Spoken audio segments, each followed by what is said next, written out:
हेमराज म्हात्रेंनी जे काही काल विधानं केली ते मी काही पाहिली नाहीत, परंतु तुम्ही जे काही 3-4 तुमच्या माध्यमाने 3-4 प्रश्न माझ्या समोर आलेत त्याचं मी उत्तर तुम्हाला देते.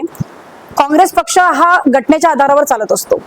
2019 साली ज्या घटनेच्या बाबत हेमराज म्हात्रे बोलत आहेत त्या घटनेवरती काँग्रेस पक्षाने एक चांगला कौल दिला होता आणि त्या कौल नंतर माझी पनवेलची कार्याध्यक्ष म्हणून नेमणूक झाली, कारण का त्या घटनेअंतर्गत माझ्याकडनं कुठचंही गैरकृत्य काँग्रेस पक्षाला तडा जाईल असं घडलं नव्हतं आणि त्याच्याचमुळे त्यानंतरचे पुढचे 9 वर्ष मी सर्व काँग्रेस पक्षाची सर्व पदं सक्षमरित्या भूषवत आहे.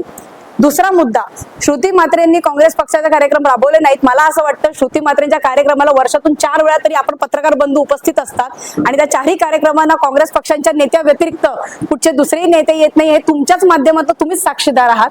आणि तुमचा तिसरा प्रश्न जो अतिशय फार महत्वाचा आहे की महानगरपालिकेमध्ये महाविकास आघाडीमध्ये संपूर्ण अधिकार श्रुती म्हात्रेंना नसून सुदाम पाटील दादा, आरसी घरत साहेब आणि हेमराज दादा हे होते, असे तिन्ही महाविकास आघाडीचे घटक होते. मी सचिव म्हणून माझी कोणतीही नेमणूक महाविकास आघाडीमध्ये केली गेलेली नव्हती. आम्ही फार फार तर सल्ला देऊ शकत होतो आणि आमची मागणी वरिष्ठांपर्यंत नेऊ शकत होतो. त्यामुळे आमचे सर्व जे काही निर्णय झालेले आहेत ते आमचे आदरणीय नेते आरसी भाई, आमचे आदरणीय नेते सुदाम दादा आणि आमचे छोटे बंधू हेमराजजी जे सातत्याने शेका पक्षाच्या संदर्भात आग्रही असतात आणि त्यांच्या सोबत असतात ते, तर त्यांच्या सगळ्यांच्या संगनमताने झालेला आहे. आणि असे अनेक आहेत की आज मी आवर्जून मी बोललं नाही पाहिजे, परंतु अनेकांना एबी फॉर्म काँग्रेस पक्षाने दिले होते, परंतु हेमराजजींनी त्यांना आयत्या टायमिंगला जे काही त्यांचं ठरलं त्याच्यामध्ये कोणी शेका पक्षाचे फॉर्म घेतले, कोणी कोणाचे घेतले.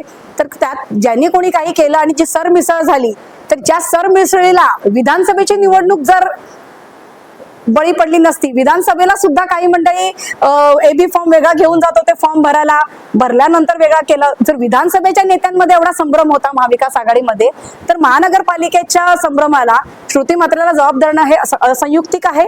महाविकास आघाडीचे प्रमुख घटक त्यावेळी काँग्रेस पक्षातर्फे जी मंडळी होती अधिकृतरित्या, त्यांना हा प्रश्न विचारणं संयुक्तिक राहील. आणि मला असं वाटतं महानगरपालिकेला स्वतः हर्षवर्धन सकपाळ दादा प्रमुख दौऱ्याला आले असताना, सुदाम शेठ आणि हरीश केणी यांच्या प्रचाराच्या दरम्यान आले असताना, आगरी शिक्षण संस्थेमध्ये जी पत्रकार परिषद झाली त्याच्यामध्ये संपूर्ण उत्तर हर्षवर्धन सकपाळ दादांनी त्या ह्याच्यावरती दिलेलं आहे. मला त्यावर अधिक त्यांच्यावरती बोलायचं नाहीये, कारण का प्रदेश अध्यक्षांच्या शब्दापुढे जाण्या इतपत आम्ही उंची गाठू शकत नाही.